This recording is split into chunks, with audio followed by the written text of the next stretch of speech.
You haven't eaten in 2 days. Yesterday, you finally found the herd. You tracked their footprints through the valley, watched where they drank, memorized the route they would take at sunrise. Tomorrow, if everything goes right, your family finally eats.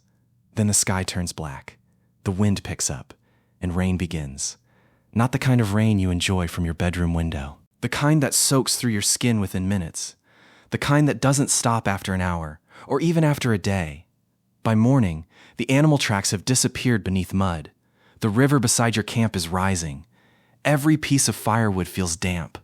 And the fire, the one thing keeping your family warm, cooking your food, and keeping predators away, is starting to die.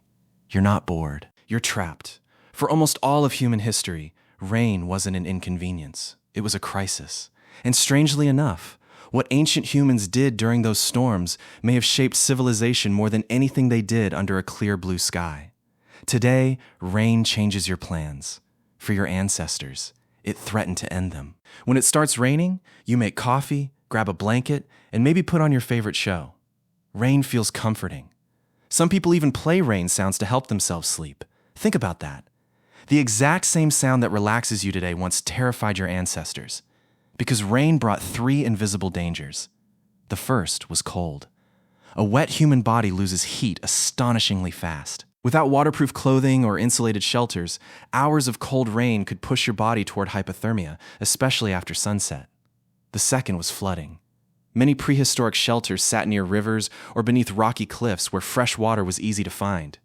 During heavy storms, those same places could suddenly fill with rushing water. Archaeologists have even discovered flood layers inside caves that ancient humans once lived in, suggesting some shelters were abandoned forever after severe storms. Then came the third danger: predators. Rain didn't only send humans looking for shelter.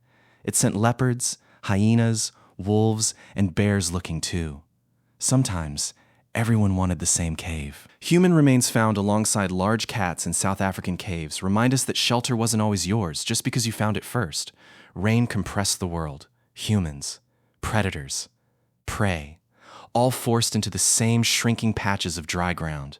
But during every storm, one responsibility mattered more than hunting: keeping the fire alive. Here's what nobody tells you. Keeping a fire burning and creating a new one are completely different skills. Humans were controlling fire hundreds of thousands of years ago, but many archaeologists believe that for much of prehistory, people depended on preserving existing fires rather than constantly making new ones.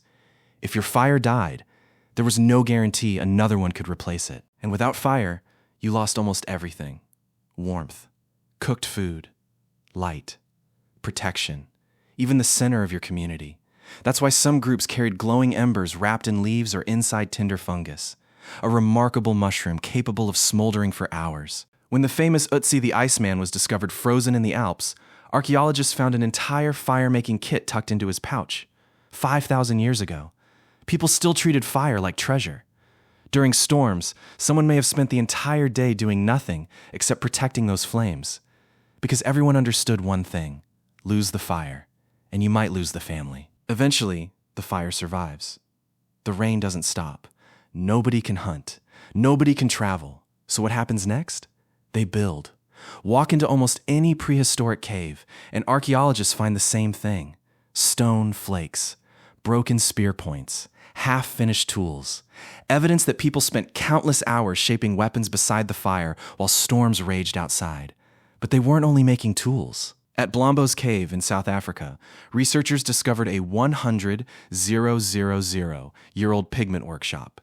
Abalone shells served as mixing bowls. Red ochre was carefully ground into powder. Animal fat was mixed in. Bone tools stirred the mixture. Think about that. Someone trapped inside by bad weather wasn't simply waiting for the rain to end. They were making paint. Then came another invention that quietly changed history: string. It sounds ordinary, until you realize that without string, there are no fishing nets, no traps, no stitched clothing, no bows, and no shelters tied together. Somewhere, someone sat patiently twisting plant fibers together while rain echoed outside the cave. That simple act would eventually hold civilization together. Then something extraordinary happened. Humans stopped making only practical things and started making beautiful ones. Deep inside Chauvet Cave in France are paintings nearly 36,000 years old. Lions, rhinos, horses, bears. Painted with astonishing realism by artists working in complete darkness, illuminated only by small animal fat lamps. These paintings aren't near the entrance. They're hundreds of meters inside the cave. Nobody crawls that far underground because it's convenient. They go because something inside them wants to create.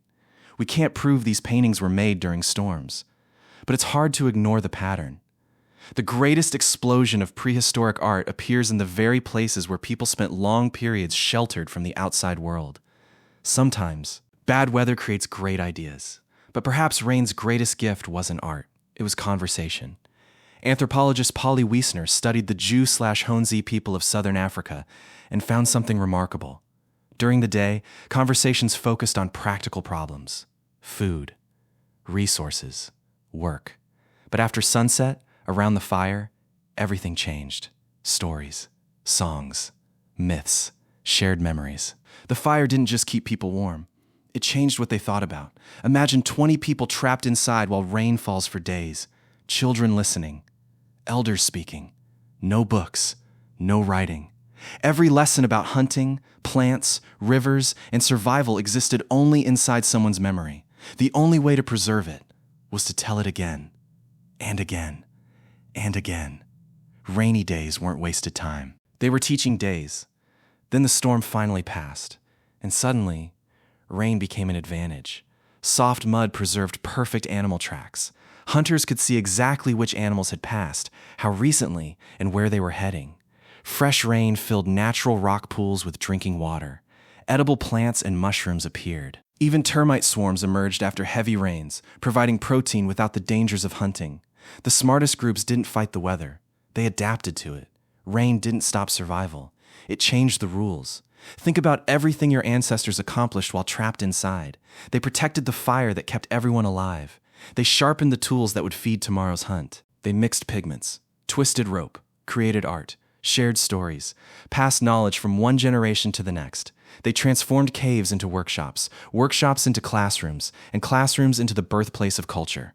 Rain wasn't interrupting civilization. It was quietly building it. The next time you're sitting comfortably by a window, listening to rain tapping softly against the glass, remember this. That same sound once echoed across cave entrances while someone carved a better spear, mixed the world's oldest paint, told a story that would survive for thousands of years, or painted a horse that still amazes us today. For your ancestors, rain wasn't time lost. It was time invested. Because sometimes the greatest breakthroughs in human history don't happen when the sun is shining. They happen when the world outside forces you to stop, sit beside a fire, and finally create.